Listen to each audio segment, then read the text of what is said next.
But moving on to our last cruise. It's Holland America. It's going to be a good one. And this is on MS Noordam. Let's have a little look on board because we're going to see Keith and showing you around the ship itself. Amidst the huge choice that's now available within cruising, Holland America Line offers an experience that's quite unique. It's premium class, but not pretentious. It's elite without being expensive. And with a proud history stretching back over 140 years, Holland America Line is perfect for the discerning traveller who loves to see the world from the comfort of an elegant hotel at sea. Known for the most extensive menus at sea, served gracefully in elegant restaurants. Thank you. Bon appetit. Holland America Line offer a plethora of excellent dining options. In the main dining rooms, guests may choose from fixed or flexible dining times, and the service is always gracious and the menu both varied and delicious. Fans of Italian food will salivate at the offerings from Canaletto's, and everyone will enjoy the steak and seafood of the wonderful Pinnacle Grill. Enjoying a few drinks in the company of friends both old and new is one of the highlights of any cruise. For some, it might be a glass of bubbly or a tasty martini in mix, whilst for others, a pre-show tipple in the ocean bar will be just what the doctor ordered. Whichever location you choose, expert bartenders will remember your preferred cocktail, or they'll help you discover a new favourite. Holland America's latest trump card is On Location, which brings the ports you visit alive through regionally inspired cookery classes, artisan workshops and local entertainment. You can experience steel drum lessons in the Caribbean, or Tai Chi classes in Asia, or the legendary ketchup dance in Bali. The evenings on board glitter with so many choices, with live music, thrilling stage shows and the ever-popular Dancing with the Stars at Sea programme. Bored? Not a chance. It's about getting the little things right, and nowhere is this more obvious than the accommodation.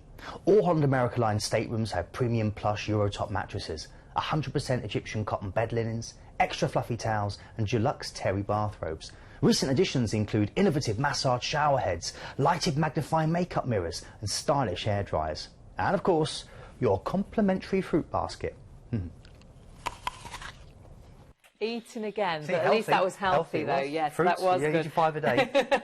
Definitely, I'm sure you're getting your 5 a day. It is a transatlantic, this one, which is fabulous. It is. But the nice thing about this is you do get sort of a 2-day break in the middle. You do. Which is quite unusual, and quite an unusual port as well. Well, it is, because we stop in the Azores, but 2 ports in the Azores, which is very Horta, the second one, which we're going to talk about now in a few minutes' time, is an absolute corker. Fabulous. Now, we start off in Barcelona and we get a 2-night stay in a hotel here. What a great start. So let's look at this city, this amazing place. It's sandwiched between the Mediterranean and, of course, the Sierra de Coruscant Hills. It's the Catalonian capital. It's best known for the bizarre Art Nouveau architecture of Gaudi. In particular, of course, his famous unfinished cathedral. This is Las Ramblas that you're seeing images of here, which is the major thoroughfare that leads up from the port. And at the top, you've got La Buquera, the famous food market. You'll see pictures of it later. You've got amazing things to go and see. If you like Gaudi, and you are a fan of Gaudi, then go out to La Pedrera, which is one of the houses he made. Only 2, but this is one of them, and it's absolutely stunning. You can go up to the rooftop chimneys and you can walk round them and inside them, and the view from La Pedrera is incredible. It's great for shopping, as you're seeing there. Beyond that, of course, you've also got a chance to have amazing food. In fact, Cal Pep, which I recommend going to, has now been named one of the top 50 places to eat in the world. That's Park Güell, a wonderful park at the top end that you're seeing. You're seeing the famous cathedral here now. You've also got the best urban beaches, according to National Geographic, in the world. So if you do want a beach day, you can do that here. And head out to the Olympic Rings of Montjuic, see the stadium, and see some other wonderful fountains and museums. Or head into the Gothic Quarter and go and hang out where Picasso used to actually drink his coffee and his absinthe. Quadra Cats. The fact you've got 2 nights there it's just the most amazing place. You want to spend days and nights there, so that's a fabulous start. And then where do we move to first? Where do we cruise to first? First port is Valencia. We've already talked about that, but a beautiful chance. Some of the best beaches in Spain, they reckon. Head out from there to Cartagena. This is tucked into a deep bay, which is guarded by these 2 cliff-top fortresses, which you can go and explore. It's steeped in history. It's actually a beautiful port. I really enjoy it, and you've got these wonderful wide thoroughfares and great shopping that you can enjoy. As you walk through the city, you'll see the reminders of the Golden Age all around you. Great castle, as I said, to go and explore. My favourite one is the Castle of the Conception, with these amazing views. You've also got the Costa Calida, which is basically gives you Spain's mildest region, and from there you've got 175 miles of beaches, some of which you're seeing there in the picture. Or you can head out to Murcia, which basically is a capital city of the area, and it's like a massive open-air museum with a beautiful cathedral. Or the La Manga Strip. We all know the La Manga Strip. If you like your golf, you like your bars, you like your shops, you like a bit of expat paradise, then head to La Manga. Right, from here, then going to Malaga. Malaga's great. It's the birthplace of not only Picasso, but also my favourite, Antonio Banderas, great actor. This is the sun-drenched Costa del Sol, which is a bit of a Moorish delight. And you've got amazing views right from the top, Gibraltar Castle. You can see the bull rink there. It is, again, a place where they love their bullfighting. This is apparently the best place to eat tapas in the whole of Spain, and I would recommend that you do get stuck into that. They've also got a wonderful cathedral called the One-Armed Woman, La Manquita, and because they run out of funds, they can only build one of the parts to it. But the best thing to do, head up to Gibraltar Castle, then take a slow wander down through the Alcazaba Gardens that overlook the African coast, all the way down to Cathedral, and get some tapas, get some nice garlic gambas alioli. Fabulous. From here, we're then heading out. Well, we've already got into Gibraltar, but I've already talked about Gibraltar, so we'll head on from that duty-free paradise and we'll move on for a relaxing day at sea before we hit the Azores. Now, as you mentioned at the front, very, very important that you've got 2 ports here in the Azores. It breaks up the transatlantic crossing and it gives you a great chance to get into the culture of these amazing islands. The first one, San Miguel, does a good impression of Eden.